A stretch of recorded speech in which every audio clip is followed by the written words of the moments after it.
Shalom Bapak Ibu. Haleluya. Puji Tuhan, pagi hari ini kita akan mendengarkan firman Tuhan yang akan disampaikan oleh Bapak Pendeta Dr. Ivan Lipele, MTH. Hamba Tuhan ini adalah dosen di STT Pacet ya, dan di STAB Batu. Pagi hari ini akan melayani kita. Orang tuanya adalah gembala saya dididik oleh papa mamanya, dan sampai hari ini bisa melayani Tuhan. Tuhan berkati. Mari Bapak Pendeta Ivan.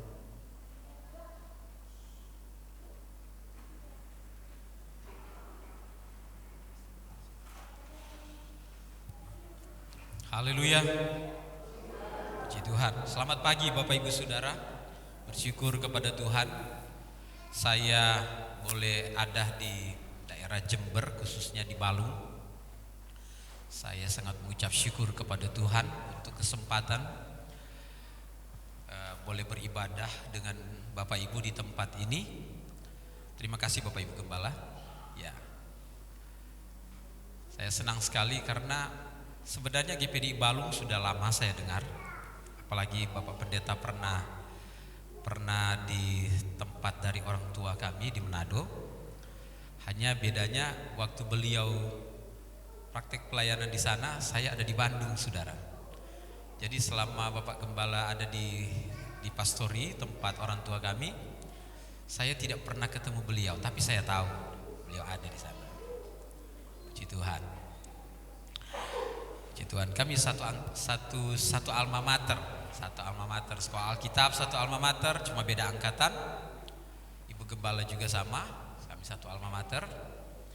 Dan di STA Batu satu alma mater juga, kami sama-sama alumni, saudara. Puji Tuhan. Kami tinggal tepatnya di Trawas, Mojokerto. Saya tinggal di kampus, saudara. Saya bukan gembala hari ini, sampai hari ini. Hanya kami pernah jadi gembala di Sangir sekitar 5 tahun. Papa gembala di Tahuna, GPDI Tahuna.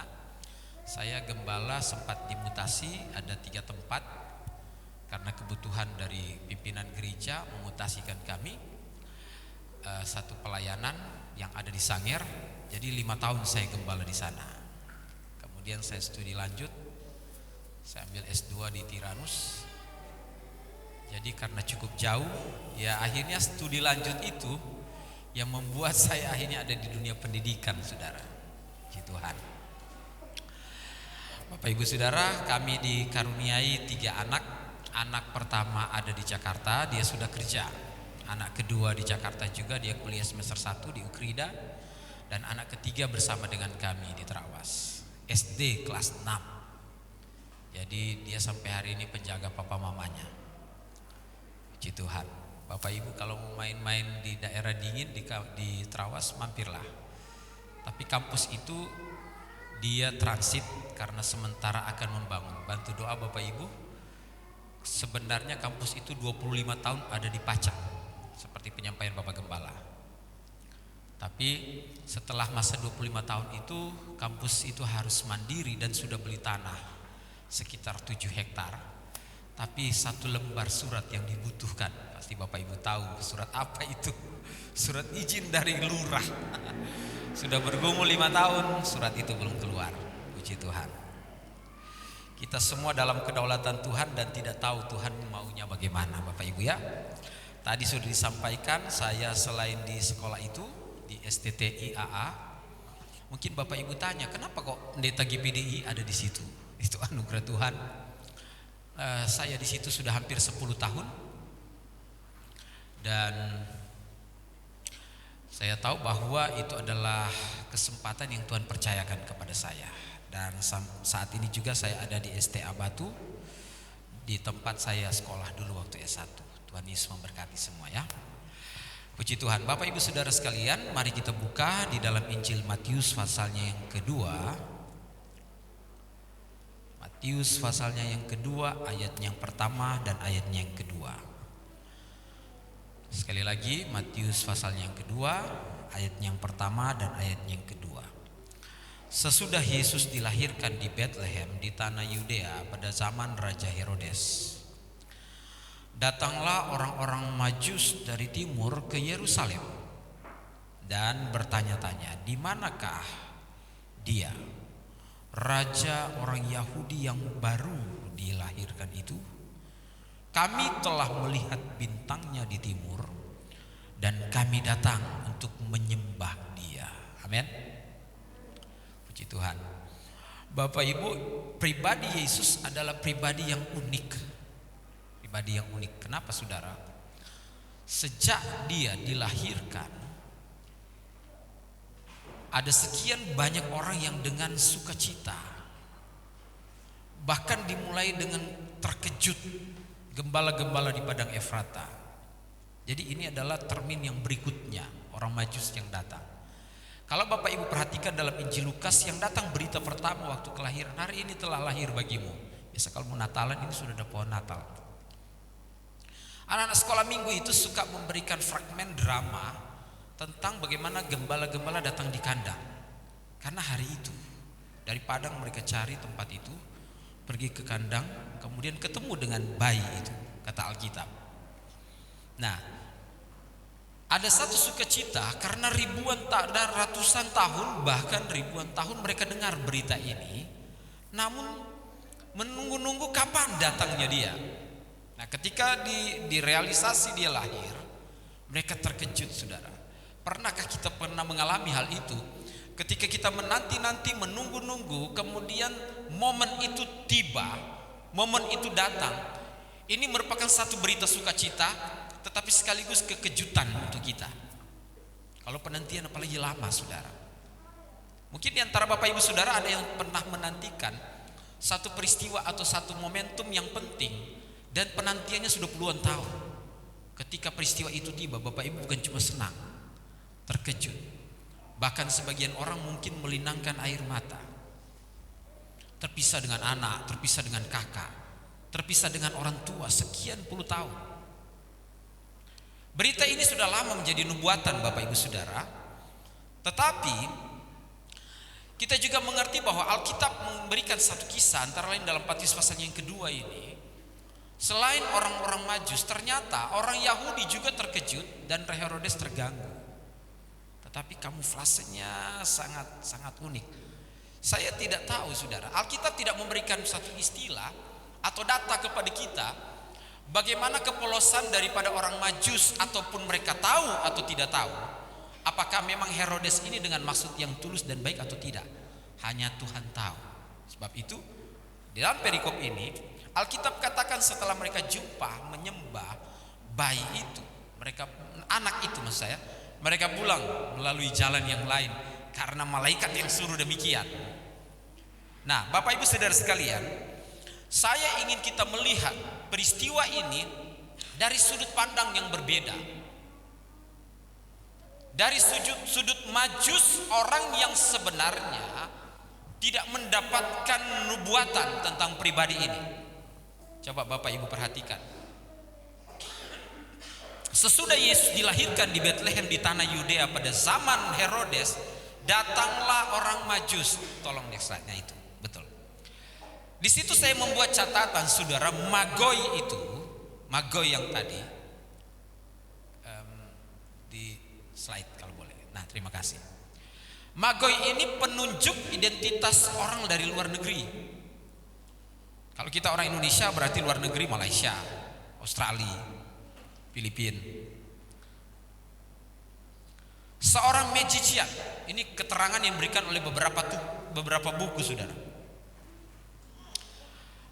Dan seorang magician ini adalah ilmuwan juga, oriental. Bahkan ada yang memberikan identitas kepada orang-orang ini adalah mereka penyihir, saudara. Ada yang memberikan identitas itu. Namun beberapa tokoh yang lain mereka katakan bahwa Magoi itu petunjuk sebagai orang bijak. Jadi tinggal bagaimana kita melihat dari sudut pandang apa ketika kita berkata bahwa ini Magoi atau Majus ini. Apakah dia itu orang bijak? Karena kita melihat apa yang mereka lakukan dan katakan. Kita mereka bertanya-tanya, Dan mereka sampaikan, kami lihat bintang di timur raja lahir. Nah mungkin ini yang memberikan petunjuk sehingga orang memberikan identitas bahwa Majus itu orang bijak. Yang saya ingin bawa kepada kita saudara untuk memperhatikan di sini bahwa kadangkala kita tidak mengerti tentang maksud Tuhan. Kita tidak mengerti tentang cara Tuhan yang unik. Ketika Tuhan menyentuh orang-orang di luar perjanjian, kemudian orang di dalam perjanjian yang pernah menikmati berkat dan anugerah Tuhan, mereka biasa saja. Mereka go on dan menganggap semua berjalan seperti biasa, sementara orang yang di luar mendapatkan kepekaan terhadap peristiwa itu. Nah ini saudara jadi PR untuk kita sebagai orang Kristen. Bukankah kita memiliki Alkitab PLPB? Ada sekian banyak orang Yahudi yang ada di tanah Yahudi, di tanah perjanjian, terutama di Bethlehem. Kita memang mengerti saudara bahwa segala sesuatu adalah dalam pengaturan dan kontrol Tuhan. Ketika peristiwa ini diberitakan, memang Tuhan sampaikan kepada di padang Efrata, bukan kepada orang yang lagi ramai-ramai di Bethlehem. Padahal bayi yang lahir itu ada di dekat mereka. Bayi yang lahir itu tetangga mereka mungkin. Tapi mereka melihat itu sebagai satu fenomena yang biasa, ada bayi yang lahir di sebelah. Pastikan nangis-nangis juga kan. Yesus juga kan lahir sebagai manusia, sebagaimana manusia adanya kan. Bapak Ibu percaya bahwa dia nangis juga waktu lahir, walaupun Alkitab tidak tulis. Betul? Karena memang Alkitab katakan sebagai manusia adanya. Kita haus, dia juga haus. Kita lapar, dia juga lapar. Jadi eksklusif keilahiannya tidak menunjukkan bahwa dia tidak boleh nangis saudara waktu dia lahir. Karena memang itu petunjuk alamiah. Memang Alkitab juga berkata, masgulah hatinya ketika dia ada di dalam pelayanan selama 3,5 tahun. Dan Alkitab juga pernah memberikan satu data, maka menangislah Yesus. Kan ada Alkitab, ada ayatnya. Yang saya ingin supaya kita perhatikan di sini adalah, Bapak Ibu lihat, tentang sesuatu yang spektakuler terjadi di Bethlehem. Tuhan berikan kepada orang yang ada di padang Efrata. Kemudian beberapa lama kemudian Tuhan berikan petunjuk melalui alam kepada para Majus. Sementara Bethlehem lagi ngapain? Sebab itu saudara, biarlah kita sebagai orang percaya dalam menghadapi dan menyongsong Natal kelahiran dia, kita peka dan melihat tentang apa yang terjadi, pekerjaan Tuhan yang sementara terjadi di Balu dan Jember. Katakan amin. Haleluya. Lagu yang tadi apa tadi? Ajarlah kami apa? Ajarlah kami. Maaf, saya harus tanya karena lagu itu baru sekarang saya dengar. Ajari aku mengerti perasaanmu. Wah, ini lagu keren banget. Kalau kita tidak peka, kita mau tahu bagaimana perasaannya Tuhan. Kalau suami istri sudah tahu bertahun-tahun pasti peka. Istri saya ini lagi kurang enak. Bukan cuma kurang enak badan, tapi kurang enak perasaan. Bapak Ibu pernah alami kurang enak perasaan? Kita melakukan sebagai suami apa yang harus kita lakukan. Bahkan dikatakan mengerti detak jantungmu. Ini memang pengarang-pengarang lagu itu puitisnya tingkat tinggi saudara. Saya dipindah supaya terima kasih Ibu. Bagus, tapi apa bagus. Bapak Ibu boleh bayangkan, seorang percaya kepada Tuhan kemudian harus mengerti detak jantungnya Tuhan. Saudara, kalau kita tidak dekat dengan Tuhan, kita tidak paham detak jantungnya apa. Mau cari tahu detak jantungnya Tuhan, nanti pulang saudara, habis ibadah cari tahu, mulai dekat-dekat dan perhatikan detak jantung istriku ini lagi normal atau lagi menggebu-gebu atau lagi kurang senang gitu loh, ya kan? Ini kita mau tahu detak jantungnya Tuhan. Persekutuan intim dengan Tuhan itu penting. Tuhan juga dengan kedaulatannya datang menjumpai orang percaya. Orang yang percaya kepada Tuhan itu juga sangat penting. Kalau dia tidak buka diri, kita tidak tahu tentang dia. Saya dulu pernah ngajar tentang doktrin Allah saudara. Jadi ada istilah yang berkata begini tentang sifat Allah, communicable dan uncommunicable. Ada sekian banyak sifatnya yang dia komunikasikan, tetapi ada yang tidak dikomunikasikan. Sebab itu kita tidak mengerti dan tidak tahu tentang keseluruhan ketuntasan tentang Allah. Kita hanya tahu Allah itu sejauh ketika dia membuka dirinya di dalam Alkitab. Itu namanya communicable.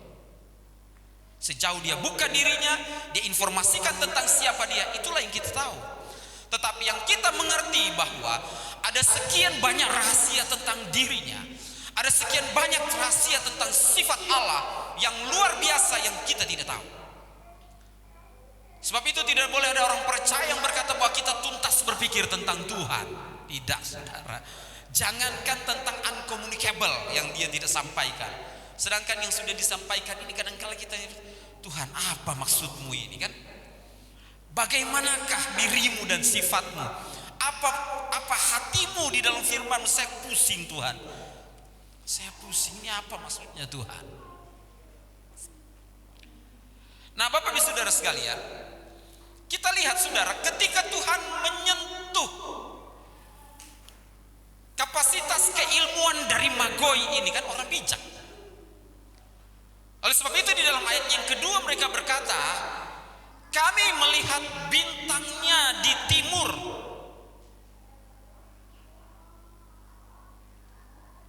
Emang cuma satu bintang, saudara? Apakah bintang itu tampil berbeda? Kemungkinan.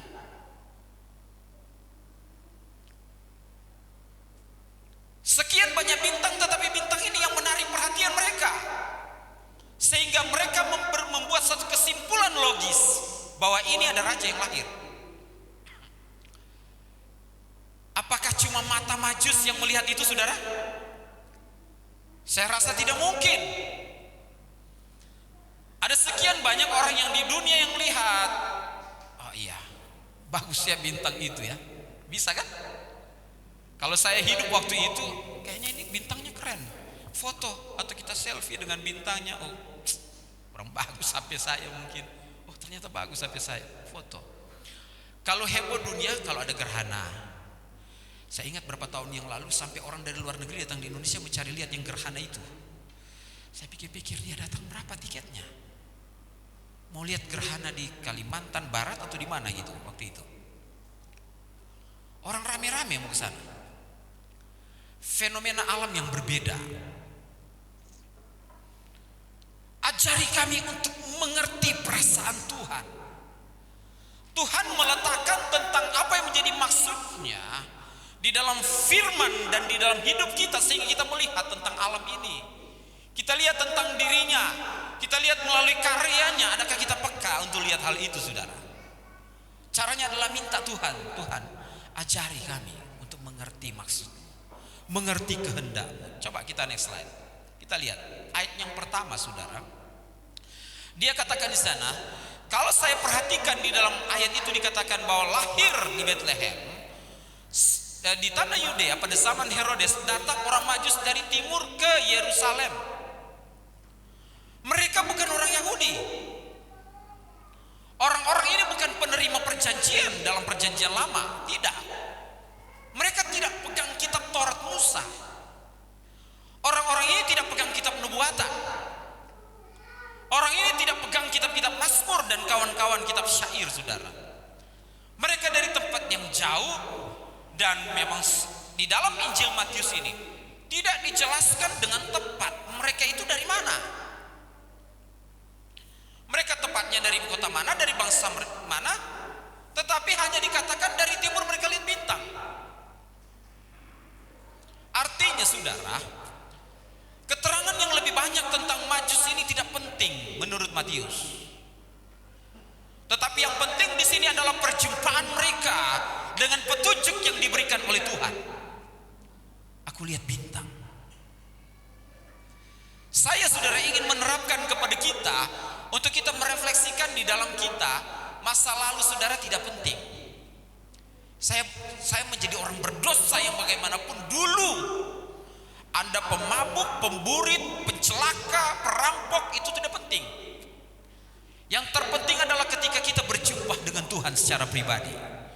Itu adalah titik balik perjumpaan kita untuk mengerti dan tahu tentang kebenaran dan percaya kepada Dia.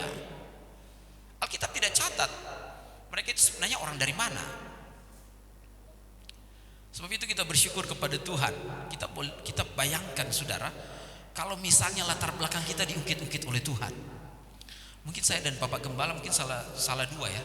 Salah dua bukan salah satu, karena kami berdua. Salah dua di antara kita semua yang ada di ruangan ini yang tidak layak. Saya kalau ngajar di kelas saya bilang, silakan angkat tangan di antara saudara yang juara satu waktu di sekolah. Di kampus yang di Mojokerto saudara. 1, 2 ada. Tapi Bapak Ibu pasti sudah membayangkan lebih banyak tidak ada. Saya tanya, silakan angkat tangan di antara saudara yang sering bolos waktu sekolah. Hampir semua saudara sering bolos. Saya bilang berarti saya lebih baik dari saudara. Dalam hal itu saya anak pendeta saudara, takut bolos sekolah. Tetapi itu bukan petunjuk bahwa saya lebih layak dari mereka untuk sekolah teologi. Bukan saudara.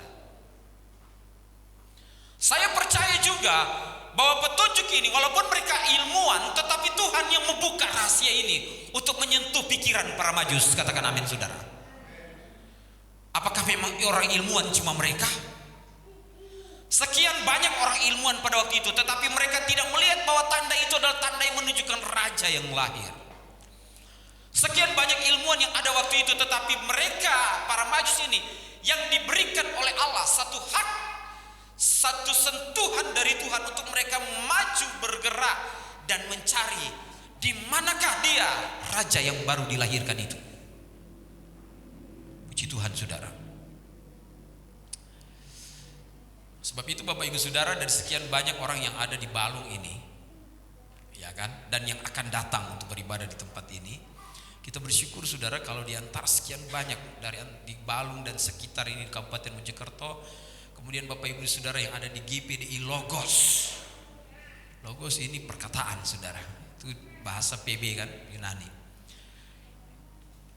Pernah nggak kita berpikir-pikir di dalam hati kita, kenapa saya ada di gereja ini? Tetangga saya tidak, orang lain tidak.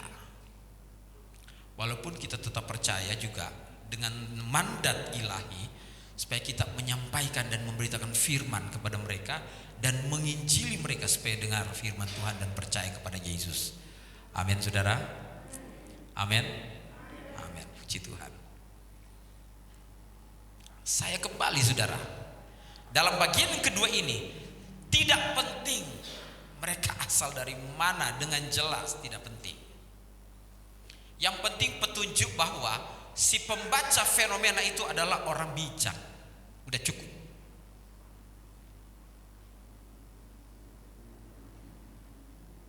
Sama saudara, saya datang di tempat ini kan tidak harus saya ceritakan waktu saya sekolah Alkitab di BC tahun 94. Kemudian kita ketemu 2003, satu-satu saya cerita di sini. Kapan mau firman ini Pak Ivan ini? Cukuplah. Saya punya anak, saya studi di sini, selesai.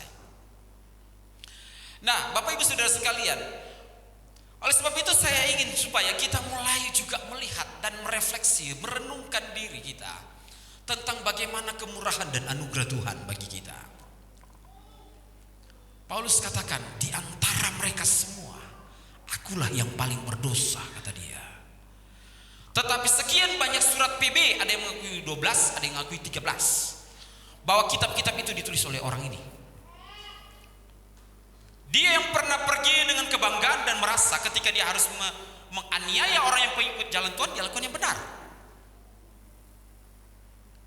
Sehingga Yesus berjumpa dengan dia dalam perjalanan ke Damsyik dan berkata, akulah Yesus yang kau aniaya.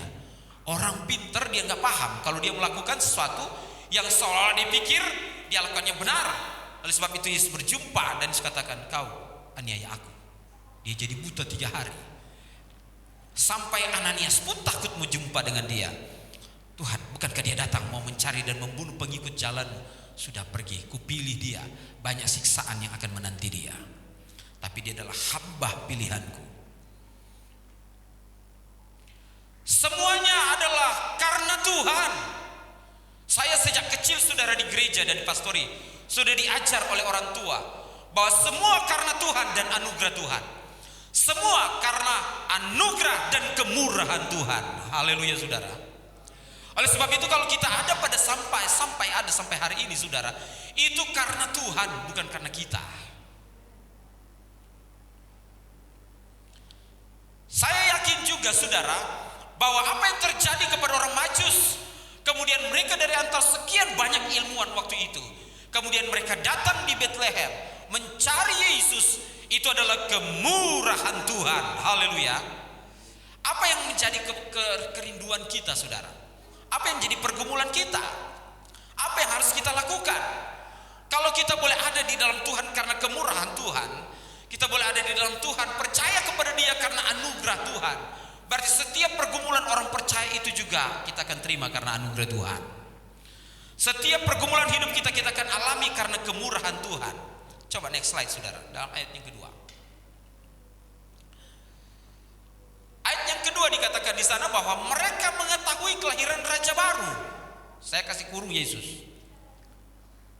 Minta tolong di slide saja. Oke. Terima kasih Ibu. Mereka tahu ada Raja baru yang lahir. Bukan karena membaca nubuatan, namun karena pengamatan bintang. Bapak Ibu mengerti maksudnya? Sementara orang Yahudi, terutama di dalam sinagog atau di dalam bait Allah, adalah orang-orang yang pegang Torah dan nubuatan para nabi tapi nggak paham. Ini bahaya saudara. Saya membuat ini sebagai satu komparasi bagi kita. Orang Yahudi mendapatkan nubuatan dan itu terang dan jelas bagi mereka. Antara lain Mika 5 ayat 1 kan? Hai Bethlehem Efrata, sekali-kali engkau bukan yang terkecil dari antara Yehuda, karena daripadamu akan bangkit bagiku seorang raja Israel. Akan bangkit Yesus, lahir di sana. Itu teksnya jelas saudara. Mereka pegang itu. Gulungan-gulungan kitab itu ada di tangan mereka saudara. Di kitab Yesaya juga nubuatan tentang Yesus ada. Mereka pegang itu. Tetapi ternyata ketika peristiwa itu terjadi, mereka tidak paham saudara. Mereka seperti go on aja. Tidak ada apa-apa yang terjadi di Bethlehem.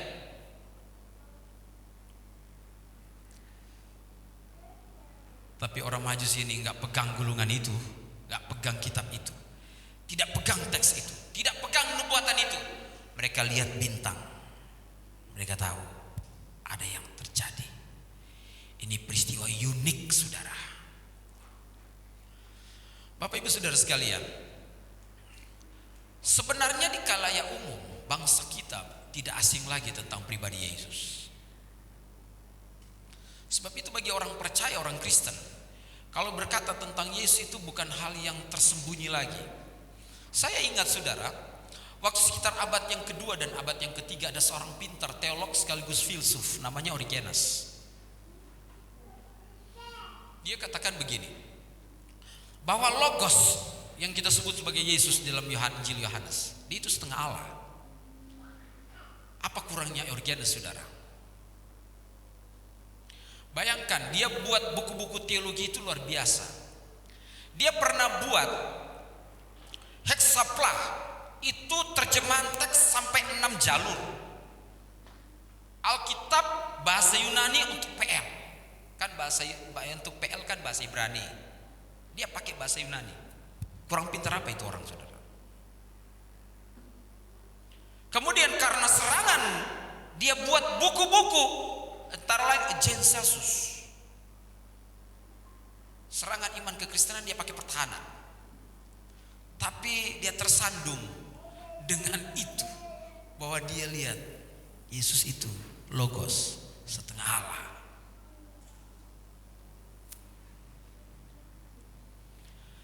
Kemudian datang seorang hamba Tuhan, presbiter namanya Arius. Arius ini bilang begini, Kalau dia setengah Allah, kemudian kita percaya cuma Allah satu, berarti Yesus? No. Lebih parah lagi dia, saudara. Siapa dia? Presbiter. Untung dia calonin jadi uskup, dia tidak jadi uskup.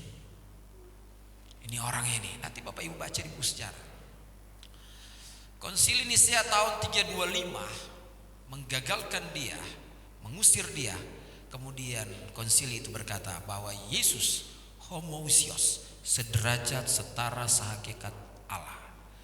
Jadi mementahkan Origenes, mementahkan Arius. Nah sekarang saudara, orang-orang ini yang di luar dari perjanjian, mereka katakan ada raja baru yang lahir. Mereka tidak tahu tempat kelahiran Yesus, namun mereka mempunyai hasil observasi yang tepat. Raja orang Yahudi yang baru dilahirkan. Coba kita lihat perbandingan dengan ayat yang ketiga. Ketika Herodes mendengar hal itu, terkejutlah ia. Wow. Yang disentuh belum ketuhanan, saudara, baru kerajaannya. Ketika bilang, raja, sedangkan dia raja Yudea, raja lahir. Tapi heran ya, ini Herodes.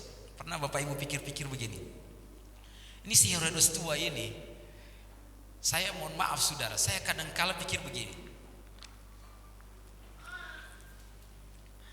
apakah ada dalam sejarah dunia, mungkin Bapak Ibu suka baca-baca sejarah dunia, nanti tolong lihat-lihat, saya tidak bisa membaca semuanya. Ada enggak seorang raja yang dilantik balita? Ada ya? Raja di dunia ini dalam sejarah balita. Kalau kecil ada, 9 tahun di Alkitab ada PL, belasan tahun ada. Pernah enggak anak balita di bawah 5 tahun dilantik jadi raja? Jadi ini Herodes ini betul-betul ancamannya betul-betul menusuk di hatinya, dan dia mulai gelisah. Raja lahir, dia siasat pembunuhan, padahal baru lahir sudah. Ada orang yang merasa ancaman dengan kehadiran orang lain, di Balu nggak ada. Amin saudara, amin. Yang menjadi ancaman anak kecil lagi, di Balu nggak ada. Amin. Sebelah kiri cuma papa yang paling kuat. Amin saudara. Betul-betul kita enjoy dan nyaman dengan orang lain. Amin. Kalau kita percaya bahwa Tuhan menetapkan, dan Tuhan menetapkan langkah-langkah orang. Katakan amin.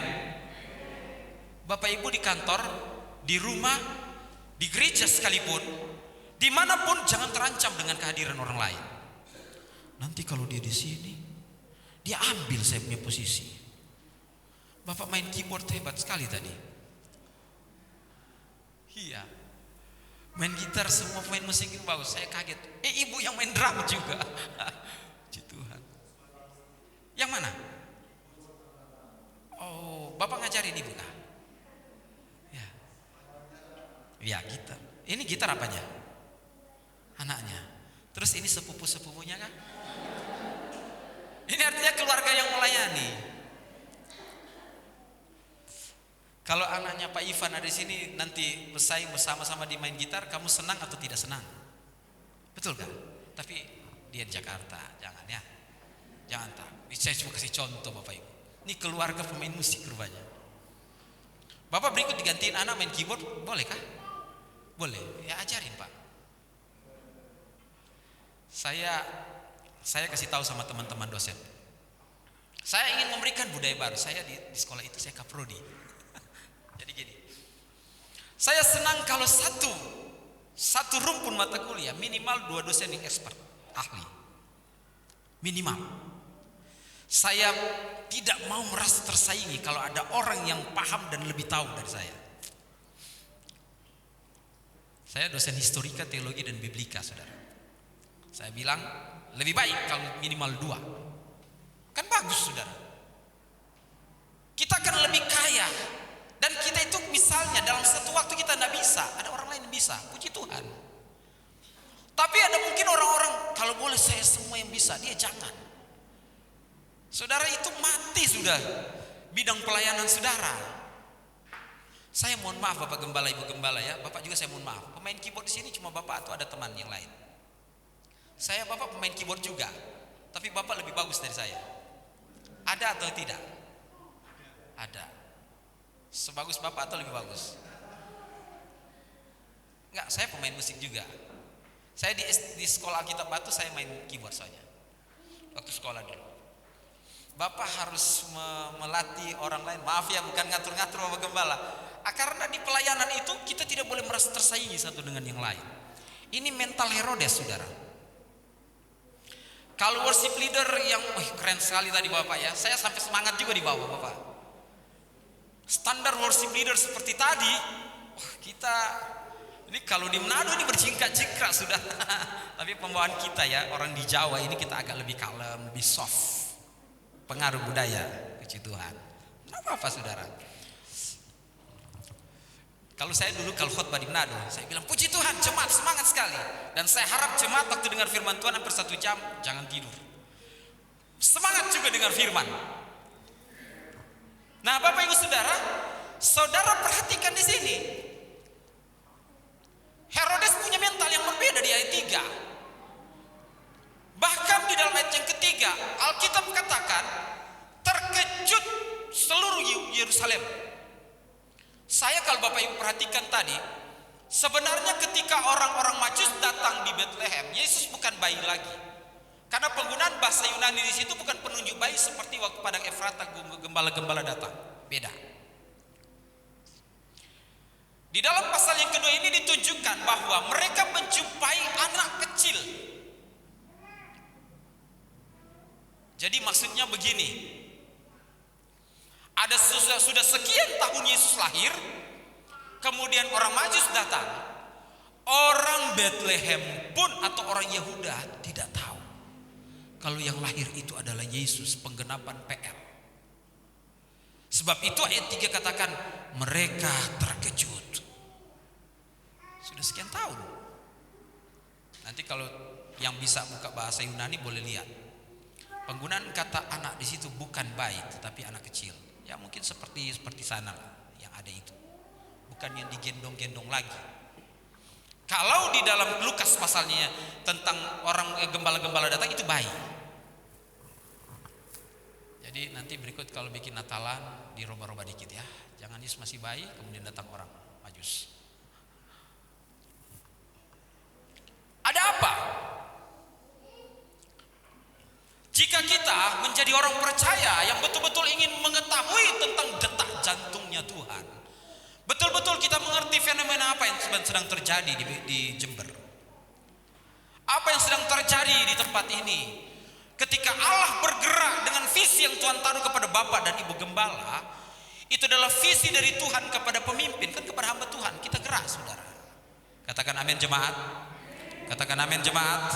Berikan tepuk tangan bagi Tuhan, kemuliaan hanya bagi Tuhan. Haleluya. Apa yang menjadi penetapan Tuhan? Pergerakan Tuhan, ikuti, lakukan. Jangan sampai Tuhan sudah bergerak sekian tahun kita baru terkejut, saudara. Itu namanya telat, saudara. Telat.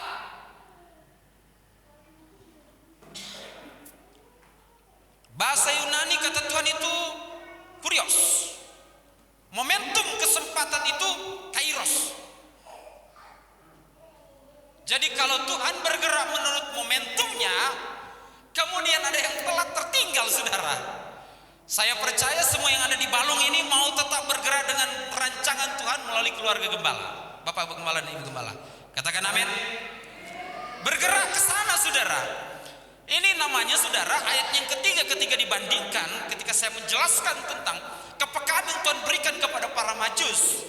Mereka mencari bintang itu dan berkata ada raja yang lahir. Kemudian ayat ketiga, seluruh Yerusalem terkejut. Itu telat saudara. Telat. Walaupun ya kita bersyukur juga, akhirnya mereka sadar juga. Haleluya. Biarlah Tuhan yang bekerja di tempat kita, di gereja kita GPDI. Biarlah Tuhan yang bekerja di tempat ini, di daerah ini di Jember. Dan Tuhan yang bekerja di Jawa Timur tempat kita tinggal. supaya kita juga bergerak menurut waktunya Tuhan. Kita kairos dengan Tuhan dan paham, tunjukkan hatimu ya Tuhan, supaya saya mau bekerja dan melayani sesuai dengan apa yang Tuhan mau, dengan waktunya Tuhan. Haleluya. Sekali lagi, menurut pergerakannya Tuhan, menurut waktunya Tuhan, biar setiap orang yang ada di tempat ini tidak ada yang tertinggal satupun, saudara. Tetapi kita berjalan sesuai dengan apa yang Tuhan lakukan dalam pergerakannya. Haleluya. Ini bulan depan sudah 2024. Sama dengan handphone dan dunia digital. 2-3 bulan sudah baru, saudara. Walaupun kita pegang handphone bertahun-tahun, tetapi makanya sekarang anak-anak ABG itu kebanyakan mau update terus. Kalau orang tuanya punya kemampuan untuk membeli. Nah, Bapak Ibu Saudara sekalian, saya percaya bahwa Tuhan itu begitu kaya dan begitu hebat dengan metodenya untuk menyentuh kita masing-masing. Tuhan tidak membatasi dengan harus perkamen atau gulungan teks Alkitab yang kemudian kita paham tentang Tuhan. Puji Tuhan kita punya Alkitab. Tetapi kadangkala di dalam doa dan pergumulan pribadi kita dengan Tuhan, di dalam pengalaman kita sebagai orang percaya, kita seperti orang Majus yang melihat bintang dan mengetahui Tuhan. Apa maksudmu Tuhan? Apa rencanamu? Saya mau supaya firman Allah ini betul-betul saya paham dan saya peka, dan saya melihat tentang pergerakan Tuhan yang dilakukan bagi kemuliaan Tuhan. Next slide. Ini slide terakhir, saudara. Puji Tuhan. Saudara, saya mengambil kutipan di dalam ayat itu.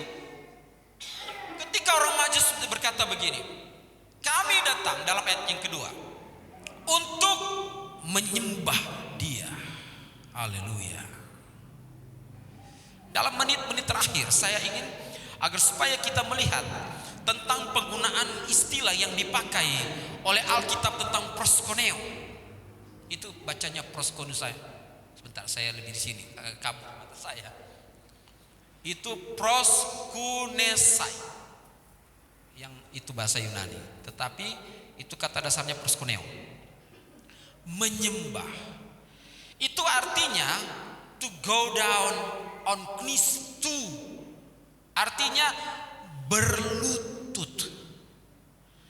Pernah nggak kita pikir tentang penyampaian komunikasi dari Majus ketika dia bertanya-tanya kepada orang yang ada di Yerusalem? Kemudian dia katakan, kami melihat bintangnya di timur dan kami datang untuk berlutut kepada si bayi yang baru lahir, si anak yang lahir itu. Wow.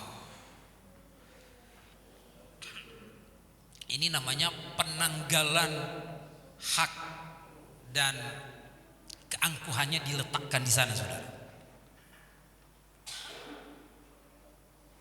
Sama dengan begini, saudara. Kalau kita ambil magician atau majos, magoi itu, kita ambil dari sisi ilmuwan, orang bijak. Anggaplah itu yang dosen-dosen SDA Batu, teman-teman saya dan saya juga kan.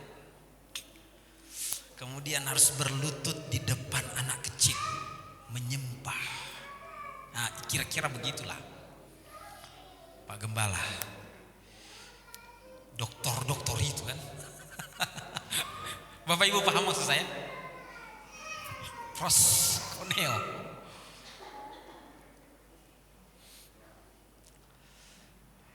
Bapak Ibu punya anak-anak, ada yang sekolah sampai S2, S3. Si orang-orang pintar kemudian harus berlutut di depan si anak yang dia lihat bintangnya. Salah satu kekuatan dosen yang mau berkembang adalah dalam diskusi tanya jawab dengan mahasiswa, dia mau dengar. Itu salah satu. Dosen yang tidak berkembang tidak mau mendengar dari mahasiswa. Itu prinsip yang saya pakai, saudara. Karena begini, ketika kita tanya jawab atau diskusi, statement dari mahasiswa itu ada hal-hal yang baru yang sebenarnya kita tidak tahu, dan itu memperkaya kita. Jadi waktu penyampaian seminar materi dalam kuliah, mahasiswanya yang kita beri pengetahuan, tapi waktu diskusi tanya jawab, mahasiswa memberikan input masukan. Saudara, Proskuneo itu berlutut. Ketika kita di hadapan Tuhan, saya bukan hanya menyampaikan ini tentang masalah literal. Karena kami dulu GPDI di Manado, kalau berdoa itu berlutut. Mau beston, mau doa, mau sebelum ibadah berlutut. Itu literal. Tidak semua harus dilakukan seperti itu memang sekarang. Kalau lagi mau ibadah KU seperti ini, kebaktian umum, kemudian knees, to go down on knees too, berlutut. Tetapi maksudnya di sini adalah bagaimana tentang ketuntasan sikap yang rendah hati. Walaupun sudah tua, beruban, berhadapan dengan yang mulia itu, yang kita paham. Seperti pemahaman pengetahuan dari orang Majus ini tentang siapa anak itu adalah, dia katakan, kami mau datang dan berlutut di hadapan dia. Haleluya saudara. Amin. Amin. Kita manusia saudara, kadang kita sudah tahu bahwa orang itu, apalagi Tuhan yang kita kenal itu, betul-betul yang sangat dimuliakan, tapi kita tidak mau menundukkan diri di hadapan dia. Ini masalah saudara, masalah. Pengalaman itu juga dialami oleh murid-murid Tuhan Yesus. Tuhan, engkau tidak tahu kita sudah mau binasa. Ingat waktu angin sakal di perahu, engkau tidur di sini dengan nyaman, saudara, dia tidur. Sudah masalah, salahin Yesus lagi saudara. Kita sudah mau tenggelam Tuhan. Yesus bangun dan Yesus bilang, diam, tenanglah. Kenapa kamu kurang percaya? Bagaimana antara kita dengan Allah saudara? Saya mau bicara ini tentang bagaimana sikap hati kita. Bagaimana kita di hadapan Tuhan tentang to go down on knees too. Arti juga proskuneo itu do obesas saudara, artinya melakukan penghormatan, kata Majus. Luar biasa ini saudara.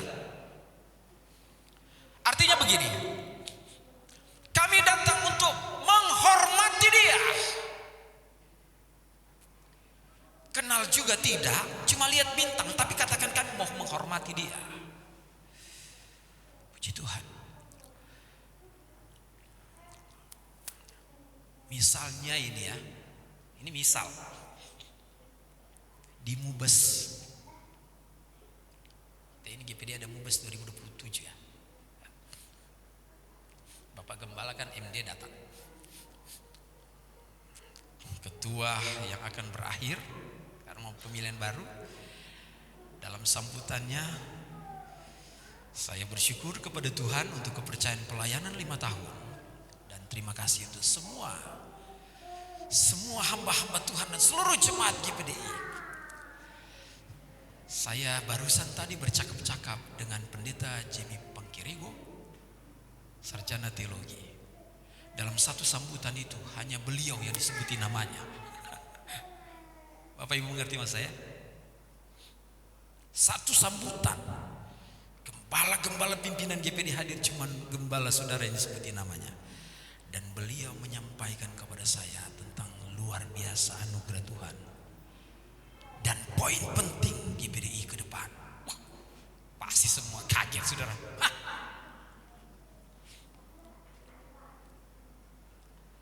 Ketika Tuhan mempercayakan kita saudara, ada satu penghormatan yang luar biasa. Yesus juga berkata, dalam Alkitab juga berkata, sabaslah hai hambaku yang setia. Siapa kita saudara?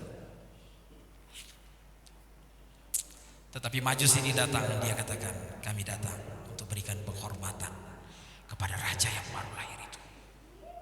Bapak Ibu saudara sekalian, bagian terakhir ini saya ingin mengajak kepada kita. Orang Majus itu hanya sebatas menyembah karena dia raja. Tetapi biarlah kita mengerti dan paham tentang dirinya sebagai pribadi Tuhan di atas segala Allah, yang dianggap Allah oleh manusia yang sebenarnya bukan Allah. Berikanlah penghormatan yang terbaik untuk dia. Katakan amin. Sembah dia. Haleluya. Sembah dia.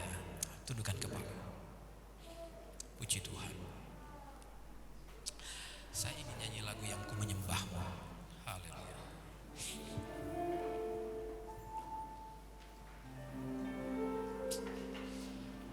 merenungkan firman Tuhan yang sudah disampaikan. Haleluya. Tuhan bisa pakai siapa saja untuk datang menyembah Dia. Kalau hari ini datang kepada kita, seluruh jemaat GBDI Logos Palu, bersyukurlah. Haleluya.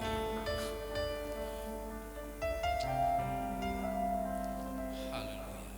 Renungkan firman Tuhan. Langsung diref. Ku menyembahmu,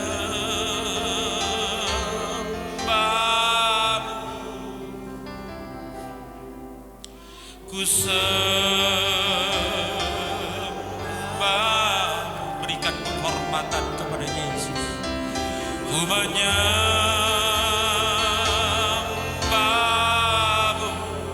haleluya. Ku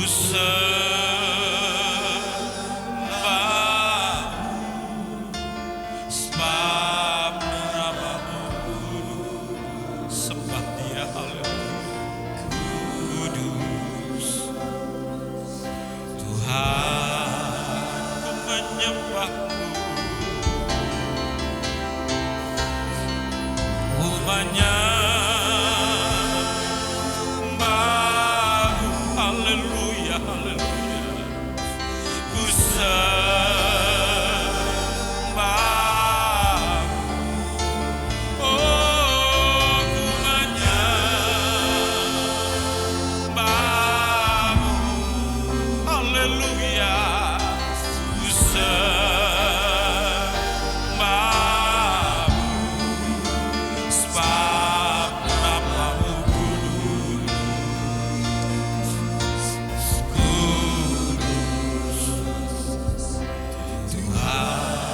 saya ingin Bapak Ibu Saudara tinggal duduk saja.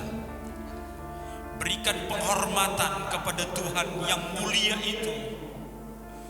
Penghormatan yang setinggi-tingginya, yang memang seharusnya Dia terima. Haleluya. Saya sampaikan tadi bahwa ada sekian banyak teolog yang mendiskreditkan Dia, bukan pada tempat yang tepat tentang keilahian. Tetapi hari ini saya percaya bahwa kita percaya bahwa Dia adalah Yesus Tuhan kita. Haleluya. Sebab itu sembah Dia, haleluya. Sembah Dia. Orang Majus memberikan penyembahan karena mereka tahu Dia Raja. Kita lebih tuntas dari orang Majus. Kita lebih paham dari orang Majus. Kita kenal dan kita tahu, kita mengerti bahwa Dia adalah Tuhan. Haleluya. Sebab itu katakan, Tuhan, kami mau menyembah Engkau. Haleluya, haleluya. Jemaat Tuhan, sembah Tuhan. Haleluya. Yang mau sembah Tuhan angkat tangan, silakan angkat tangan. Tuhan, kami sembah Engkau. Haleluya. Haleluya. Oh, amin. Kami sembah. Oh, ku menyembah. Haleluya. Ku sembah. Ku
bersuara, katakan kami sembah Engkau Tuhan. Haleluya.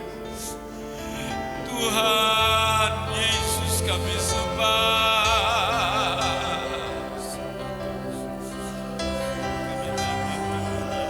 Kami datang di hadirat-Mu ya Tuhan. Kami sembah Engkau Yesus Tuhan kami.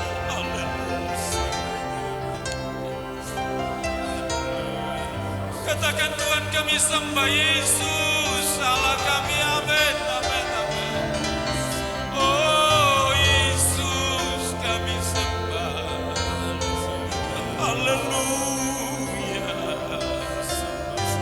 Glory, glory, haleluya. Haleluya, haleluya. Haleluya. Amin, amin. Biarlah kekuatan roh penyembahan itu ada di tempat ini. Yang menyembah Engkau di dalam roh dan kebenaran ya Tuhan. Menyembah Yesus Tuhan kami. Haleluya. Haleluya. Haleluya. Haleluya. Jamah setiap kami Tuhan. Haleluya. Terima kasih banyak Tuhan. Haleluya. Mari jemaat bangkit berdiri. Haleluya. Ku menyembah. Angkat kedua tangan kita, katakan kepada Tuhan kami sembah. Ku sembahmu, ku menyembahmu, glory, amin, amin Tuhan. Ku sembahmu,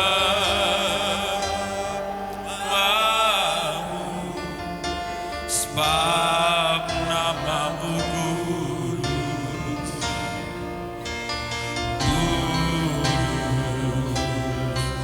Tuhan, sebab namamu kudus. Haleluya. Oh, sebab namamu kudus. Amin. Kudus. Tuhan, sebab namamu kudus. Sebab namamu kudus. Katakan terus. Haleluya. Sebab namamu kudus Tuhan. Oh, amin. Amin Tuhan. Nama Tuhan kudus. Sekali lagi. Tuhan, Engkau namamu kudus. Yesus Tuhan. Oh, haleluya.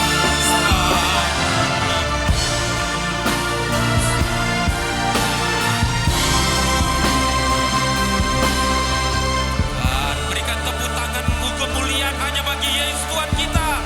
Haleluya. Haleluya Tuhan, haleluya. Engkau yang dimuliakan dan diagungkan ya Tuhan. Hanya Engkau saja yang ditinggikan Yesus. Ya Allah kami, Tuhan kami. Engkau yang ditinggikan, dibesarkan Tuhan. Engkau Maha Kuasa dan Engkau mulia. Terima kasih banyak. Haleluya. Berkat Allah bagi kami, dan biarlah dalam hidup kami dan keluarga selalu menyembah kepada Yesus Tuhan kami. Ini komitmen kami ya Roh Kudus, pegang dan tuntun kami supaya kami setia sampai Engkau datang.